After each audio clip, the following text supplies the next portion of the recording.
Ойлап көрші, сен күнделікті ұйқыдан оянып далаға серуендейін дедің.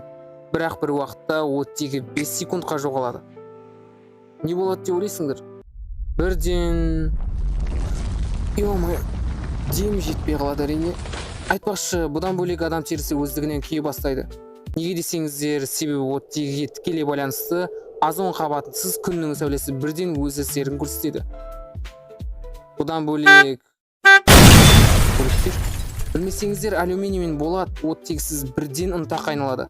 Себебі ауасыз олар өз структурасын ұстай алмайды. Әрине тек көліктер ғана қирамайды, өте көп дүниелер.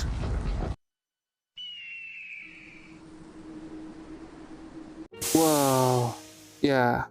Енді тек Африкада ғана емес, бар әлемнің су бөлігі оттегінсіз жай ғана тарап кетеді. Барлық өзендерден мұхиттарға дейін жоғалып кетеді.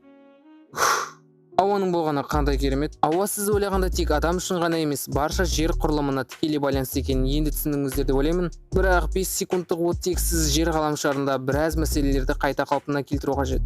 Осымен қысқа шығарылым өз соңына жетті. Достар, мен осындай қысқадан нұсқа бір қызық контент түсіре аламын, ал сізден жай ғана лайк пен керемет пікір күтемін. Жоқ, шынымен қазір төменге түсіп пікір жазып кет. Келесі көріскенше.